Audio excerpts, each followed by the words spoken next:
Salam, selamat berjumpa kembali di channel saya. Screen. Itu Ibu Anci pun video belum muncul tuh. Ibu Ayu, Ibu Esri. Video, pasang video, kok pasang muka senyum. Itu lihat Ibu Mercy pun senyum tuh. Debunya sudah Bapak. Itu Nisara pun belum ada. Arijin pun hilang. Moni pun hilang. Pak Hendra pun hilang. Yang stabil hanya Ibu Mercy dengan Ibu Weli, Edwin, Augusto, Ibu Veronica. Ayu punya ini foto ke video. Sana bagarakle. Ulang, pasang senyum yang manis. Ganteng. Mese Nua Teun. Oke. Bapak simpan dulu dia punya Pintu senyum itu luar biasa. senyum, ya luar biasa tuh. Jadi baik, kuliah kita pada pertemuan minggu kelima ini adalah tentang gereja Lutheran, ya. Sesuai dengan silabus yang Bapak sudah perbaiki, ya, yaitu tentang gereja Lutheran. Nah, bagaimana pandangan gereja Lutheran terhadap gereja? Konsep tentang gereja itu seperti apa menurut gereja? Nah, ini yang menjadi pembahasan utama pada pertemuan kita ya. Jadi kita mau melihat konsep gereja atau pandangan gereja Lutheran tentang gereja atau konsep eklesiologi dalam gereja Lutheran. Itu yang kita mau bahas dalam pertemuan minggu kelima ini. Nah, tentu saja bahwa gereja Kristen itu dasarnya pada Kristus kan, ya, pada Kristus. Jadi Kristus itu sebagai dasar, dan dalam gereja Lutheran memandang bahwa persekutuan orang percaya itu adalah gereja yang kudus, ya, karena mereka percaya pada Allah yang kudus, ya, yang berinkarnasi dalam Kristus, dan dalam Kristus menebus umat manusia, dan melalui karya Roh Kudus tetap gereja yang kekudusan gereja itu dijaga, ya, dijaga. Itu menurut konsep gereja Lutheran. Dan dalam gereja itu harus ada pemberitaan Injil. Injil yang murni, artinya Injil yang tidak berdasar pada tradisi atau keputusan para pejabat gereja, tapi Injil yang murni yang didasarkan pada Alkitab. Jadi wibawa otoritas Alkitab yang selalu didengungkan oleh Martin Luther itu menjadi patokan. Jadi dalam gereja yang kudus ada pemberitaan Injil yang murni. Dan selanjutnya gereja Lutheran mendasarkan diri pada dua, dan ini juga nanti diikuti oleh gereja-gereja Calvinis dan Pentakosta. Ya, kalau Calvinis jelas mengakui atau memasukkan dua pengakuan itu, ya, pengakuan Nisea Konstantinopel dan pengakuan iman rasuli, ya, rasuli. Dan bagi gereja Lutheran orang hanya bisa dibenarkan dalam firman, dan bagaimana firman itu menjadi patokan dan nanti bermuara juga pada pelayanan sakramen, ya. Dan dalam gereja Lutheran mengenal dua, seperti gereja Calvinis, Protestan Calvinis, ya. Dua sakramen utama itu ya, perjamuan kudus dan baptisan. Beda nanti kalau kita pelajari di gereja Katolik ada sakramennya bukan hanya dua tapi ada banyak. Tapi itu nanti, itu kita akan masuk nanti pada saat kita membahas kemungkinan minggu ke-9 ya, 9-10 itu kita akan bahas tentang eklesiologi Roma Katolik. Nah, jadi itu berarti pengakuan gereja Lutheran membuat pernyataan dasar tentang sifat gereja. Ya, sifat gereja.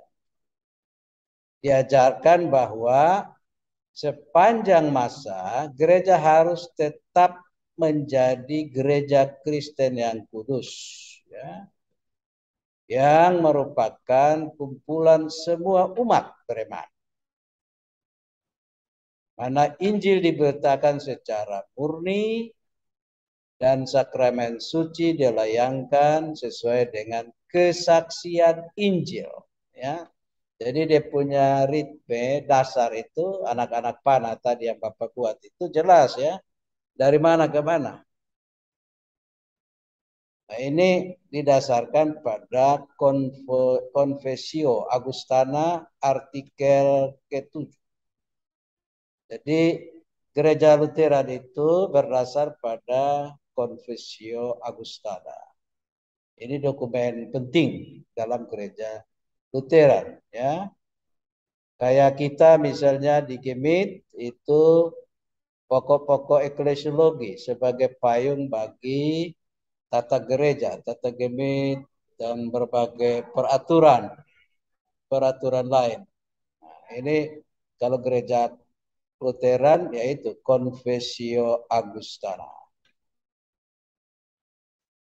Oke, jadi itu kita lihat secara mendasar hakiki bagaimana konsep utama gereja Lutheran tentang gereja. Ya, konsep eklesiologi gereja Lutheran seperti ini. Nah, yang berikut juga Confessio Augustana ini nanti selanjutnya disingkat dengan CA, ya, CA artinya Confessio Augustana. Ini menggabungkan pengakuan iman klasik Nisea Konstantinopel, yaitu gereja yang esa, kudus, am, dan rasuli. Dan menghubungkan mereka secara sintetis dengan peristiwa orang percaya yang dibenarkan dalam firman dan sakramen.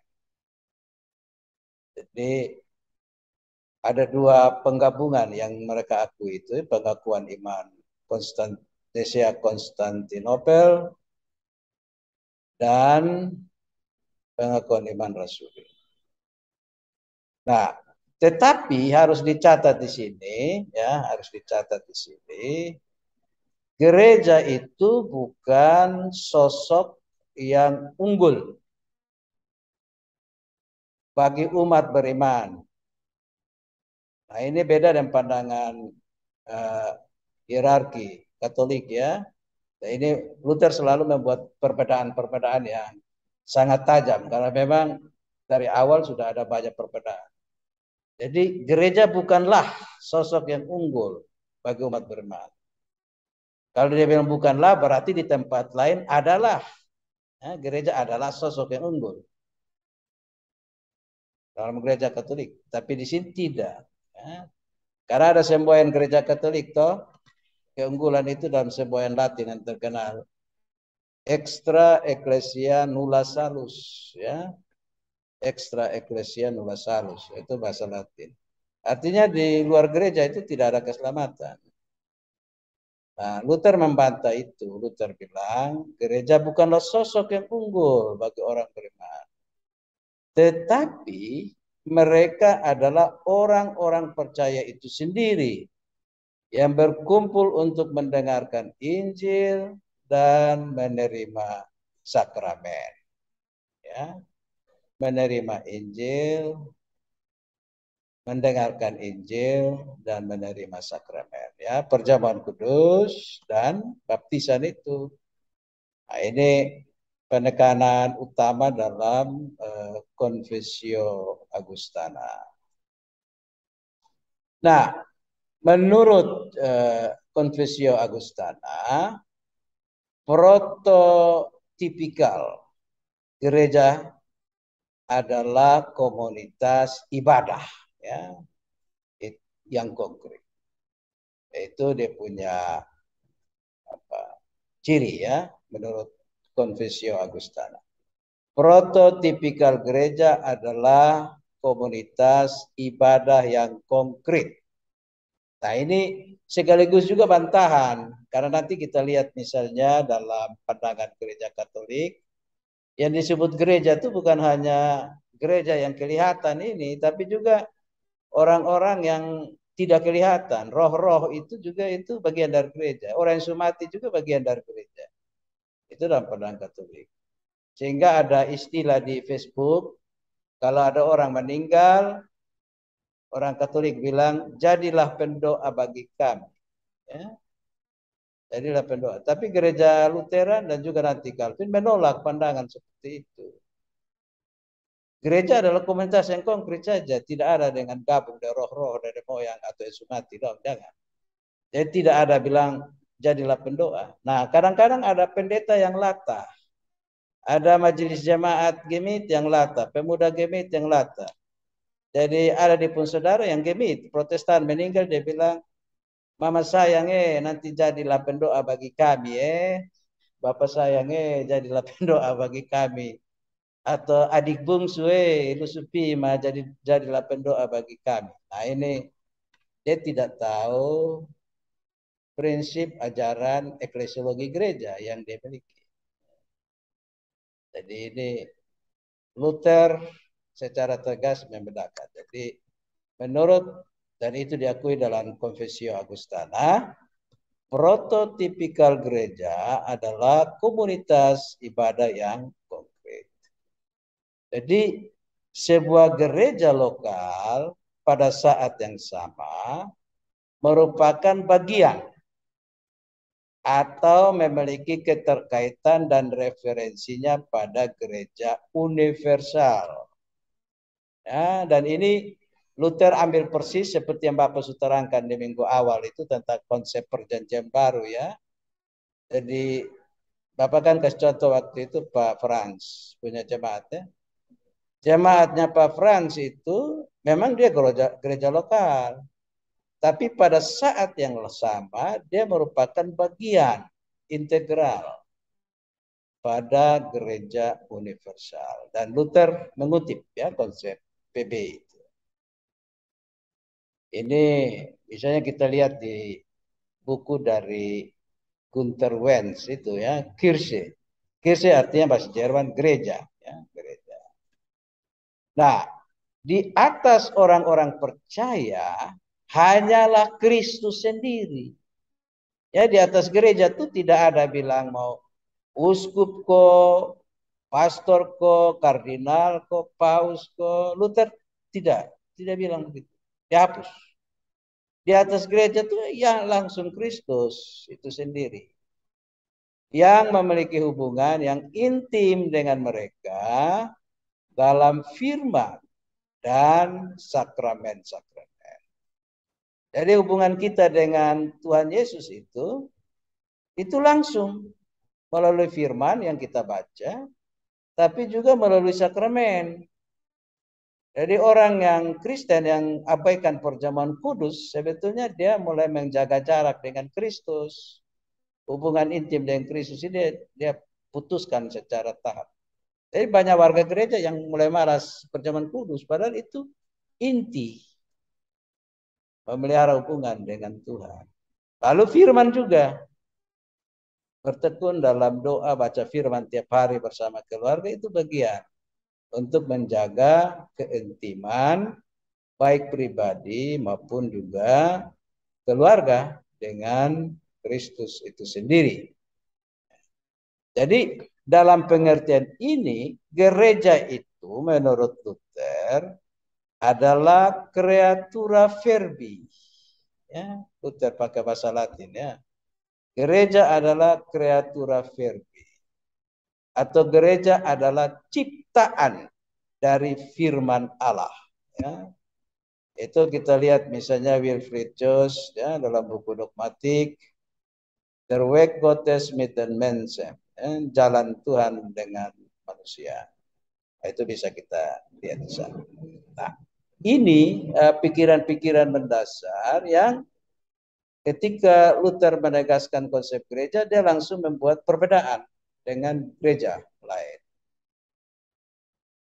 Nah,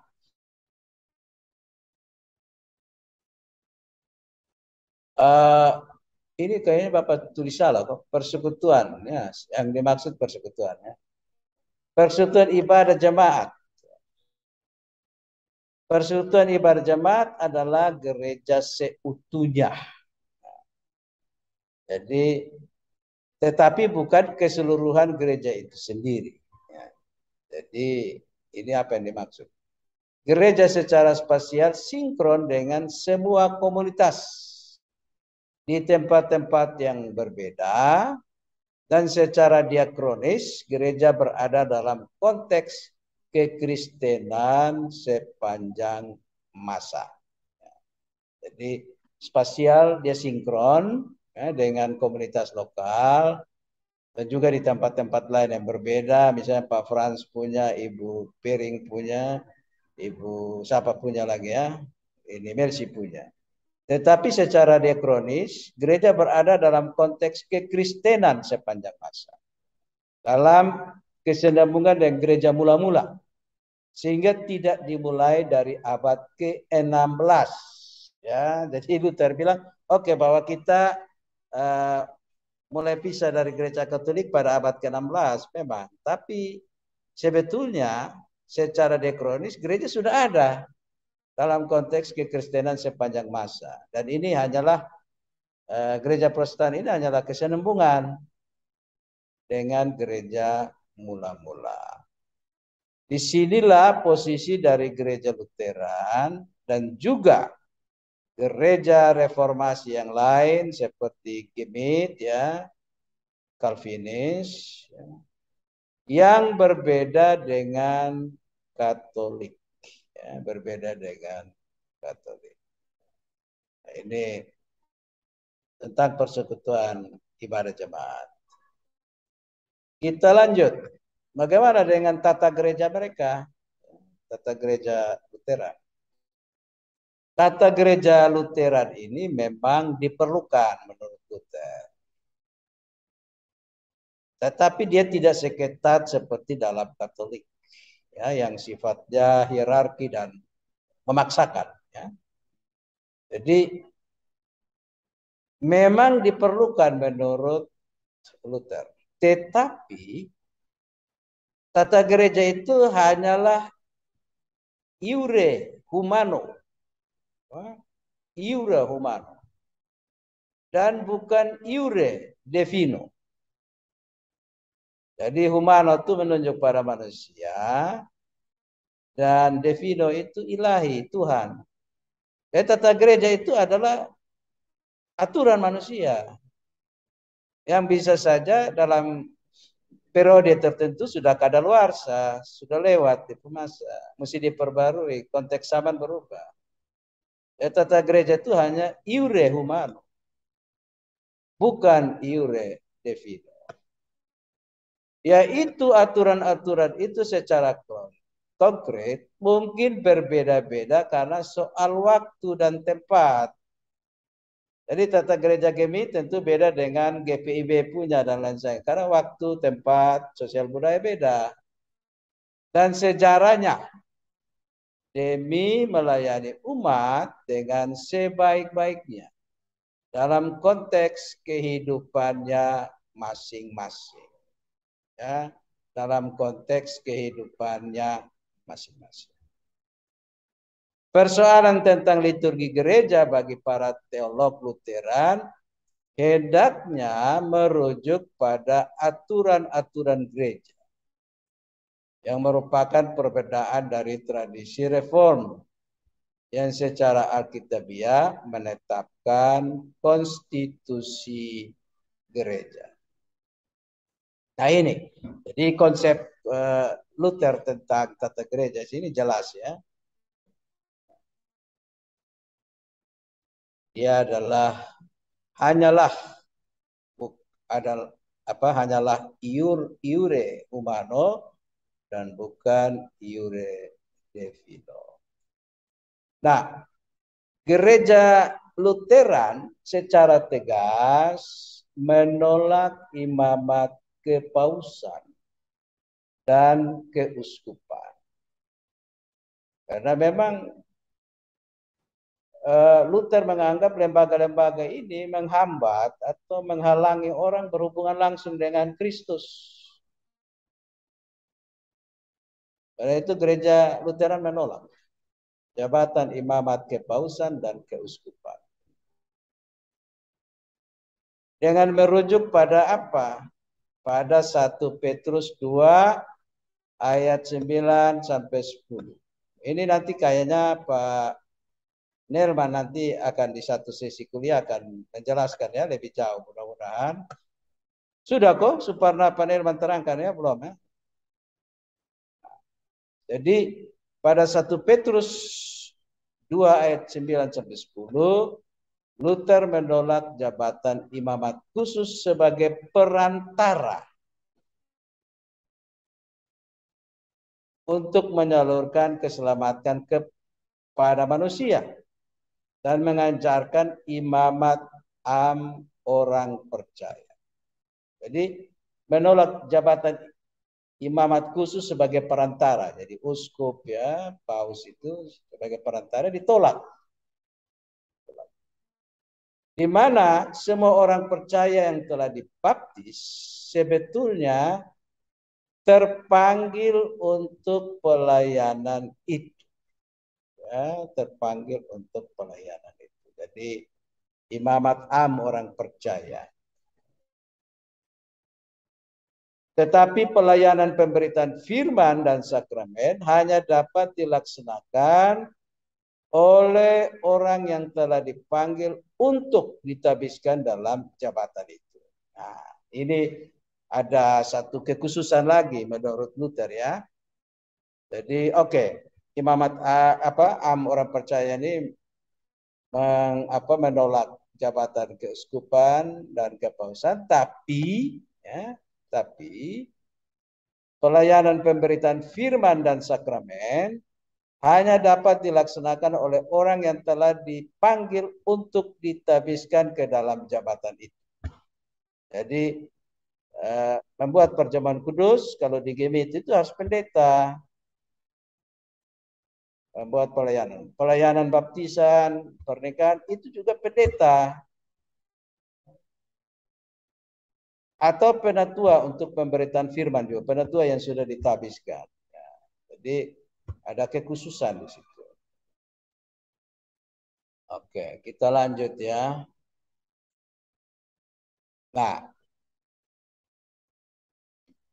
dalam konsep gereja Lutheran, jabatan pendeta atau ya sering dikenal juga dengan pastor. Kalau di Jerman pendeta dan juga kadang dipanggil pastor. Dengan merujuk pada Confessio Augustana pasal 5 dapat juga dikatakan bahwa pelayanan pastor atau pendeta dilembagakan oleh Allah di hadapan jemaat. Ya. Makanya ada pentabisan pendeta di depan jemaat itu, bukan di pasar atau di ruang tertutup, ya. Tapi di hadapan jemaat. Interpretasi terhadap hal ini terus diperdebatkan memang. Ya. Diperdebatkan dalam gereja Katolik. Gunther Wenz setuju dengan pandangan Katolik Roma bahwa keuskupan adalah jabatan utama dan aktual gereja. Dan mengkaitkannya dengan temuan-temuan penafsiran Perjanjian Baru bahwa keuskupan dalam agama Kristen primitif adalah kepala gereja lokal. Masalah yang tersisa kemudian dapat direduksi menjadi pertanyaan tentang apa sebenarnya yang dimaksud dengan gereja lokal jawaban reformasi Wittenberg jelas. Lambang gereja lokal adalah jemaat yang menyembah di sekitar firman dan sakramen. Ya, di sekitar firman dan sakramen. Lanjut. Nah, Luther ini menolak gereja kepausan yang sifatnya hierarkis. Dan dapat mengatakan dalam pengertian ini, gereja itu tidak terlihat. Orang-orang kudus itu tersembunyi. Tapi tulisan-tulisan pengakuan dosa secara konsisten berbicara tentang ketersembunyian. Bukan ketidakkelihatan dari gereja. Istilah terakhir diciptakan oleh Agustinus ya, menunjuk kepada kesalahpahaman Platonis ya. Misalnya ini diangkat oleh Gunther Wenz. Confessio Augustana dengan jelas mewakili visibilitas atau gereja yang kelihatan. Nah, tadi sudah ditekankan di awal ya. Bahwa bahkan dalam komunitas iman sendiri ada banyak orang Kristen palsu kapan saja. Ya. Jadi Confessio Augustana juga mengakui bahwa gereja kelihatan, ya, tapi juga dalam gereja itu sendiri banyak orang-orang yang munafik, ya, yang palsu, yang hanya mau mencari keuntungan di balik kodek keagamaan. Jadi orang pakai jabatan gereja untuk mencari keuntungan atau melakukan hal-hal yang sia-sia ya. Entah jabatan vikaris kok, jabatan pendeta kok, dan pakai untuk menyalurkan dan punya kejahatan misalnya. Nah, ini yang Luther bilang itu ya. Ada banyak juga orang Kristen palsu kapan saja, di mana saja. Itu bisa terjadi. Nah, sebaliknya, notae externae ecclesia dapat digunakan untuk menunjuk tempat di mana gereja menjadi terlihat. Ya, jadi kapan gereja terlihat? Ya, di mana menurut Luther evangelium pure docetur. Ya, di mana terlihat ya? Waktu evangelium pure docetur. Artinya di mana Injil murni diberitakan, di situ adalah gereja yang kelihatan. Tapi kalau bukan Injil, berarti itu gereja palsu. Atau yang kedua, menurut Luther, rectam administrantur sacramenta. Artinya sakramen-sakramen adalah Injil yang dilayangkan dan dipraktikkan. Sakramen itu adalah Injil, hasil buah dari Injil yang dilayangkan dan dipraktikkan. Jadi pemberitaan Injil, orang bertobat, bersedia dibaptis, ya itu dipraktikkan. Dilayangkan untuk dibaptis dan dipraktikkan, dan mereka menjadi bagian dari gereja Kristen. Nah, gereja yang kelihatan, komunitas orang percaya, ya, menurut Luther. Di tempat ini gereja yang kelihatan pada saat yang sama, komunitas orang percaya dapat dipercaya, dicari, dan ditunggu. Jadi gereja yang kelihatan itu yang bisa dicari, dilihat, kita mau pergi ke Franz Bung gereja yang kelihatan di Fatukopa, Deka Fatukopa sana, kita bisa pergi. Dia ada tunggu potong di sana. Kita bisa cari dia di sana. Jelas. Tapi kalau misalnya dalam pandangan Katolik, gereja itu adalah juga orang-orang yang sumati. Dan itu betul sentau don di mana, tapi do ada. Do bagian dari gereja. Nah, ini kan tidak kelihatan. Agak sulit. Mau cari di mana, mau pitunggu dong di mana. Nah, tidak jelas. Karena itu gereja Lutheran bilang ini gereja yang kelihatan, yang bisa dicari, dipercaya, ditunggu, ditemui, dilihat dengan jelas.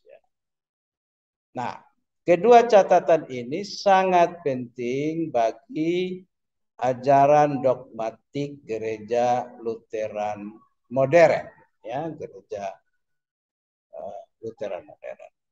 Werner Elert menggambarkan ungkapan gereja dalam firman dan sakramen sebagai tatanan permanen yang mutlak dan wajib dari gereja. Nah, itu hal-hal mendasar yang penting dari gereja Lutheran yang kita bahas, ya. Sebetulnya ada banyak, ya, ada banyak, tapi Bapak meresum saja hal-hal yang sangat penting, hal-hal yang sangat mendasar dalam gereja Lutheran. Silakan kita membuka diskusi. Ada yang mau merespon, memberikan tanggapan, memberikan pikiran, atau ada saja unek-unek pengalaman di jemaat, ya, bertemu dengan berbagai hal, atau banyak warga Gebit juga yang ya kan gereja Lutheran kan mirip, ya, sama, hampir sama dasar dengan gereja-gereja reformasi lain termasuk Gebit, ya, Calvinis. Jadi ada banyak persamaan sebetulnya antara gereja reformasi dengan gereja Lutheran itu. Jadi silakan, ada yang mau ada Bapak tapi saya tidak bisa buka mic-nya. Kenapa tidak bisa? Buka saja. Nanti Bapak izinkan. Yang penting angkat tangan dulu. Jadi taruh reaksi itu, klik di reaksi kok, taruh raise hand supaya Bapak tahu, lalu Bapak bisa aktifkan mic-nya. Ya, jadi Pak Frans, silakan, Bapak sudah silakan untuk unmute, ya, supaya bisa bicara. Karena tadi ribut-ribut, ya, ada di salah satu peserta yang perempuan ada kok beribut-beribut, jadi Bapak terpaksa kasih mati semua. Jadi silakan Pak Frans. Ya. Baik, mungkin Tolong dari saya ada videonya dua hal, supaya mukanya muncul, ya. Videonya ditampilkan. Baik, baik. Dari saya ada dua hal, Bapak. Yang pertama, tentang gereja Katolik, bahwa ada setiap tahun itu ada ibadah arwah. Kalau pertanyaan tentang gereja Katolik jangan dulu karena nanti ada sesi minggu ketiga. Oh iya, kalau begitu yang kedua, Bapak lanjut. Yang kedua, ya. Tentang Gemit sendiri, walaupun kita dalam Gemit tidak kenal hierarki, namun dalam kenyataannya, misalnya berkantor kita pilih kantor harus lapor ini, lapor itu, dia tidak sama dengan saya dengar cerita mengenai GKS, bahwa kalau mau ketemu dengan ketua sinode tidak perlu pakai absen dan segala macam. Jadi bagaimana tanggapan Bapak mengenai hierarki dalam gereja, dalam hal ini Gemit? Mungkin itu dari saya. Terima kasih Bapak. Nah, memang gereja Lutheran ini dan juga gereja reformasi termasuk Gemit, ya, itu menolak apa yang disebut dengan keuskupan dan kepausan memang. Tapi seperti yang tadi Bapak sudah terangkan, ialah bahwa jabatan pastor atau jabatan pendeta itu kan dilembagakan. Artinya bahwa mereka itu diatur oleh lembaga. Jadi ada sinode. Presbyterial Sinodal. Itu Gebit punya toh. Kalau GKS beda, Sinodal Presbyterial. Nah, kalau di GKS yang panggil itu kan jemaat. Jadi pendeta, banyak anak-anak kita punya kawan yang kuliah dulu di OSAPA, Mereka pulang ke Sumba tidak otomatis bisa jadi pendeta. Beda dengan Gemit. Karena Gemit lembaga yang mengatur. Karena sudah dilembagakan. Lembaga mengatur, lembaga yang mempersiapkan untuk jadi vikaris, mentabiskan jadi pendeta, menempatkan. Tapi kalau di KKS terbalik kan. Jemaat yang panggil. Nah kapan jemaat panggil? Sampai orang setua mati juga tidak. Nah kebanyakan juga ada trik dari nona-nona GKS, nyong-nyong GKS, dan cari jodoh di Gemit. Ya, banyak itu. Cari jodoh di Gemit. Lihat saya, mulai dari bos-bos dan pu istri itu. Bukan rahasia lah ya. Lalu dia menikah dengan orang Gemit sehingga bisa cepat ditabis. Ya, itu konsekuensi. Dan ada kantor memang, ada kantor. Nah sebuah kantor kan, apalagi kan kita sudah belajar tentang gereja kan dua hal tuh ya, sebagai organisme, tapi juga organisasi tuh, lembaga. Jadi memang kalau kantor diatur menurut administrasi perkantoran ya wajar-wajar saja, asal jangan terlalu berlebihan lah ya. Jadi jangan terlalu berlebihan dan juga terlalu kaku seperti kita mau ketemu pejabat besar apa kok. Tapi memang protokol-protokol standar itu memang perlu karena dia sebagai sebuah lembaga. Etika, sopan santun. Nah memang juga banyak ketemu pendeta dong juga tidak ada sopan santun. Ya. Kita kurang menghormati pemimpin kita juga. Orang yang kita sudah pilih di sidang sinode, kita anggap mereka sebagai anak kecil karena umur kita lebih tinggi dan lain sebagainya. Itu juga salah. Ya. Ada yang orang juga pimpinan gereja dia tunjuk-tunjuk, pokoknya dia berkelahi, mau ditempatkan di satu tempat dia tidak mau. Dia marah-marah, malah maki-maki pimpinan di muka umum, di muka jemaat. Nah ini juga memang keliru. Ya. Satu berlebihan tidak menghargai, satu juga mungkin ya berlebihan menempatkan diri sebagai pejabat yang top, ya itu juga tentu berlebihan dan tidak boleh terjadi. Nah itu pandangan saya ya Pak Frans, Pak Pendeta. Oke, lanjut Ibu Mercy, silakan Ibu Mercy, Bapak Su. Beri kesempatan untuk ya. Ya, baik Bapak, ini hanya butuh tanggapan Bapak. Gereja itu kudus dan sekaligus berdosa. Gitu Bapak. Gereja jangan ini kita gabung dengan pandangan eklesiologi lain. Kalau gereja Lutheran bilang gereja itu kudus. Kumpulan orang kudus karena Allah yang memanggil kita itu adalah kudus. Dia tidak bilang sekaligus juga orang berdosa. Tidak. Ini Lutheran ya, konsep Lutheran. Iya, konsep. Oke, Bapak. Beda. Ya. Artinya kita memahami gereja itu kudus. Tapi yang terjadi sekarang ini, apakah karena orang melihat gereja itu hanya sebatas lembaga, sehingga pemahaman tentang gereja yang kudus itu sudah menjadi kabur. Dan karena itu orang mulai berkelahi di dalam gereja.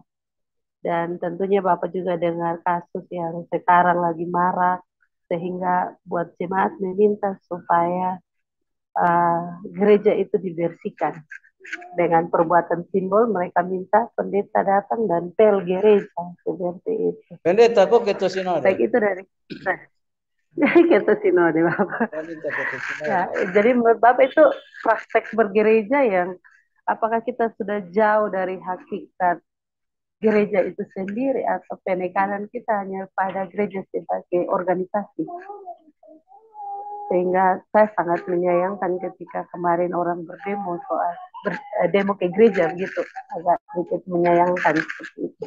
dan penderitaan-penderitaan yang cukup miris tentang gereja, padahal yang mereka yang bersuara ini adalah orang-orang gereja sebenarnya. Itu saja Bapak, terima kasih. Ya, oke. Jadi pertama dalam konsep gereja Lutheran, gereja itu adalah gereja yang kudus, ya.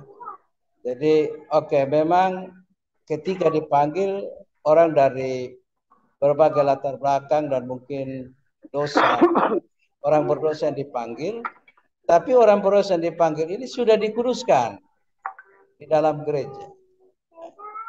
Nah, dalam kaitan dengan kasus ya vikaritas itu, ini kita kadang salah kaprah atau menjadikan ekses kasus itu sebagai patokan untuk kita menilai gereja. Ini yang salah. Jadi ulah seorang oknum dalam gereja itu dia tidak menghapus hakikat gereja itu sendiri. Gereja tetap gereja. Ulah oknum itu terlepas, itu terpisah.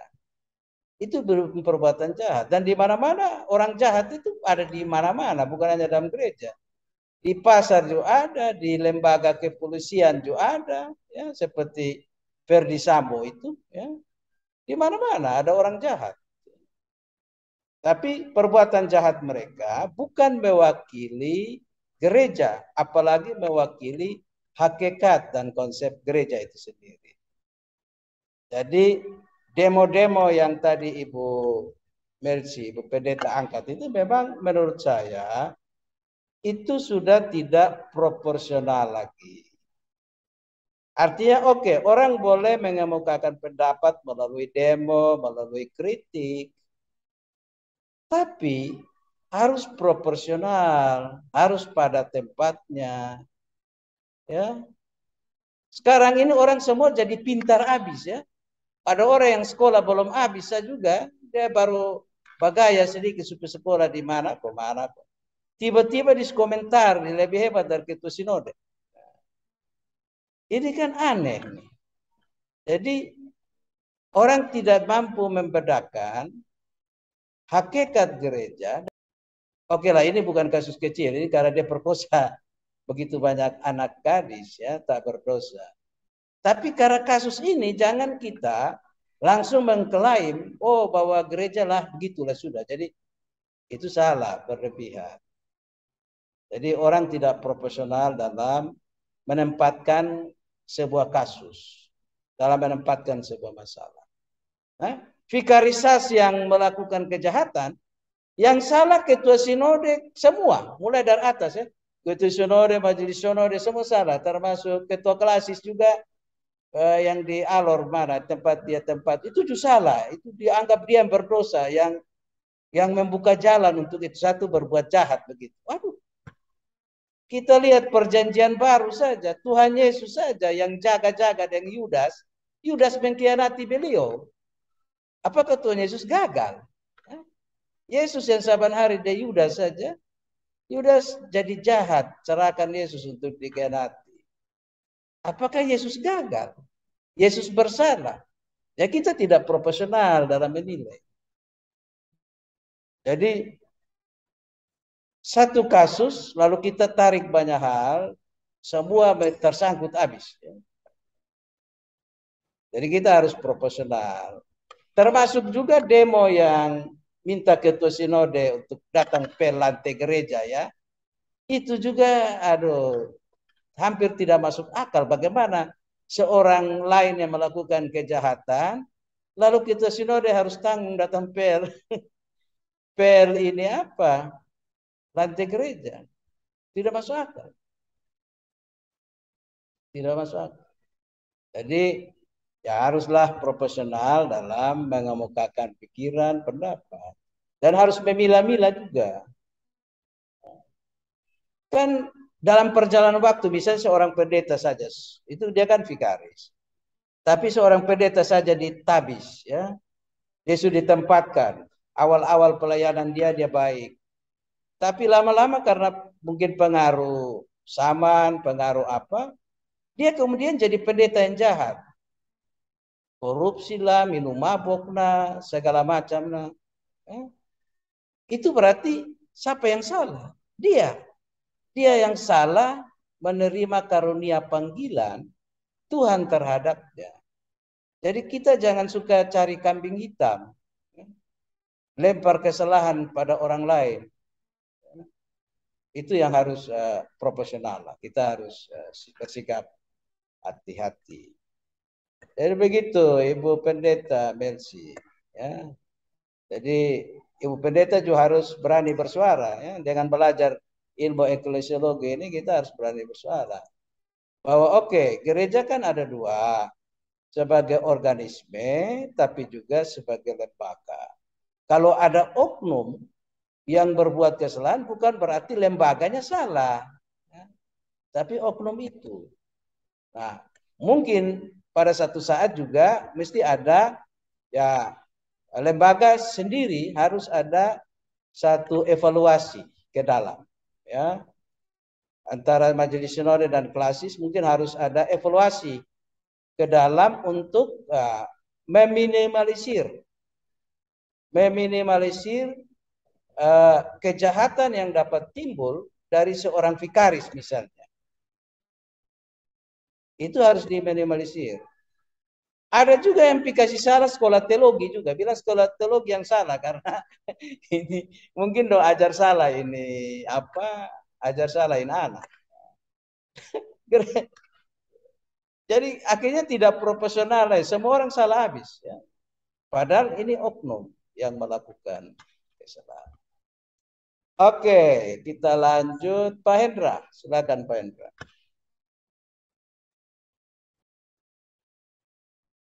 Silakan Pak Hendra, menurut ya.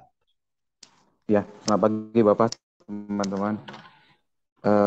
Saya jadi teringat dengan materi kuliah kita yang pertama itu bicara tentang gereja. Gereja itu adalah tubuh Kristus. Yang kedua itu adalah gereja-gereja bicara dengan organisasi.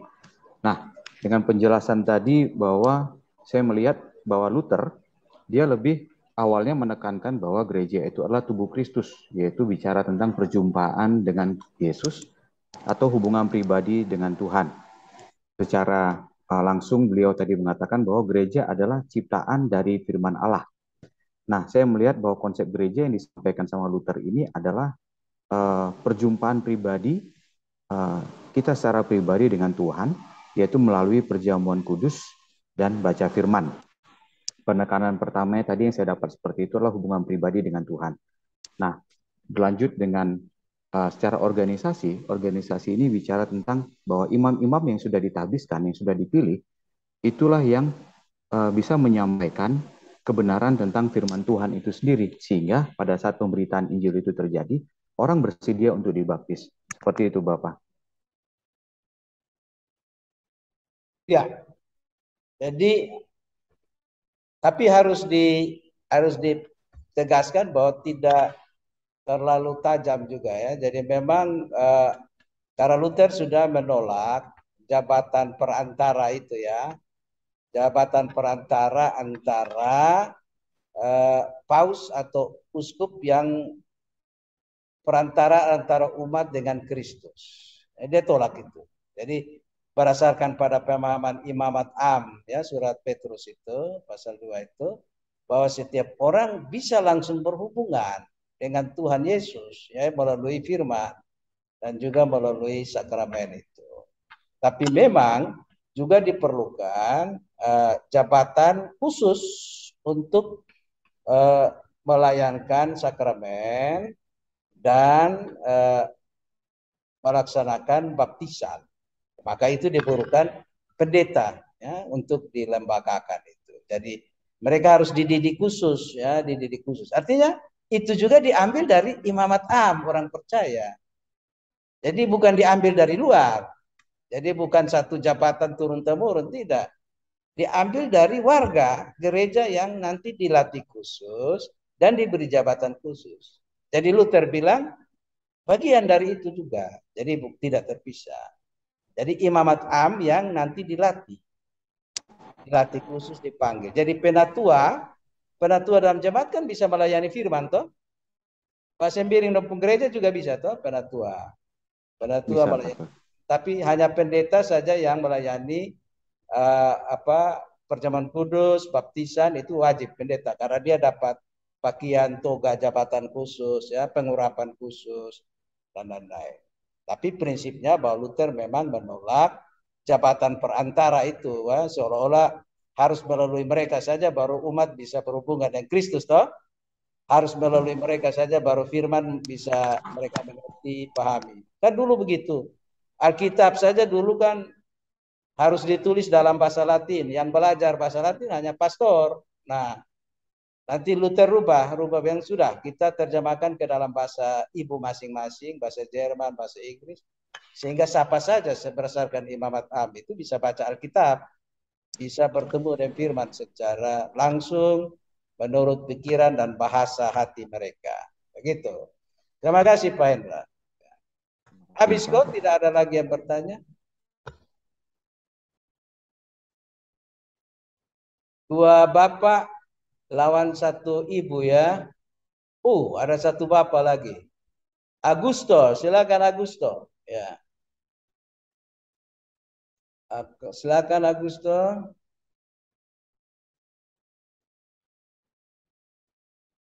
Silakan hidupkan mic-nya. Oke.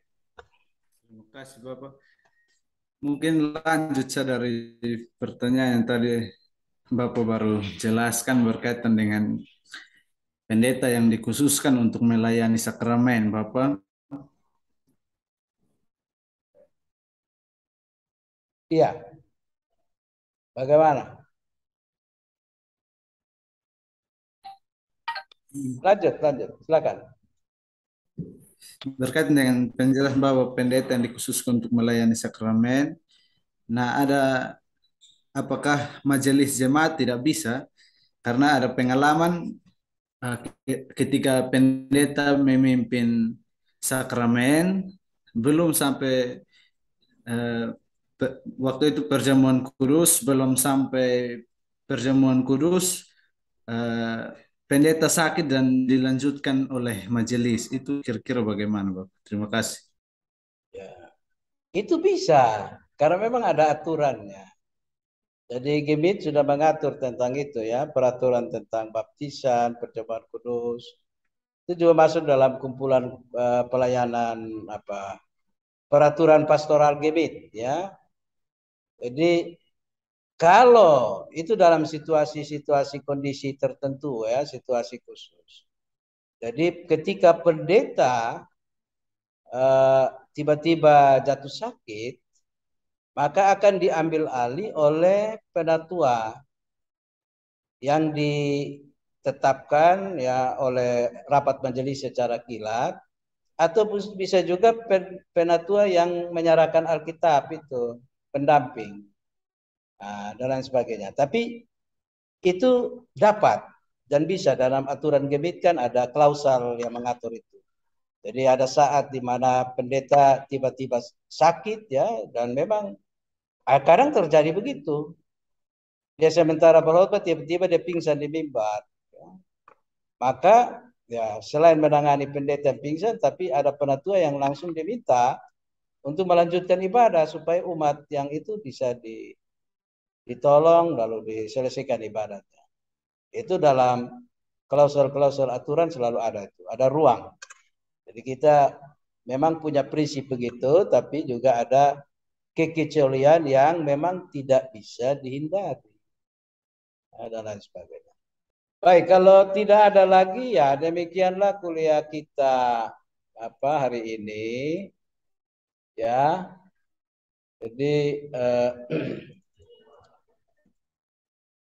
nanti Bapak akan buat tugas ya untuk pertemuan kelima ini.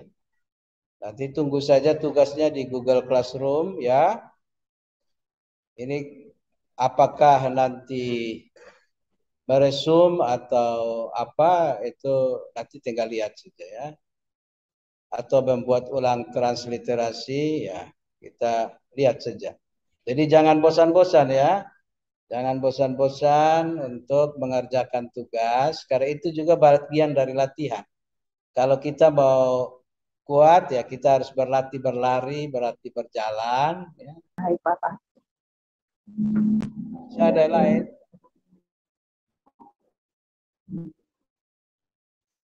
Siapa yang mau berdoa? Silakan. Angkat tangan, Sa. Raise hand, lalu Bapak persilakan untuk... Minta tolong Kak Agusto berdoa. Oh, Agusto. Mari Agusto, silakan berdoa. Agusto, aktifkan mic-nya. Aktifkan mic ya, Agusto. Halo. Mari kita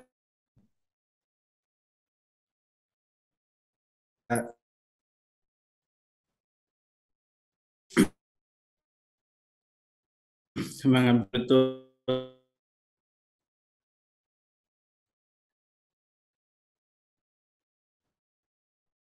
biarlah dengan pertolongan hikmat-Mu Tuhan tolong kami supaya kami terus menjadi dibaharui dengan pengetahuan-pengetahuan yang baru untuk hormat dan kemuliaan nama-Mu Tuhan.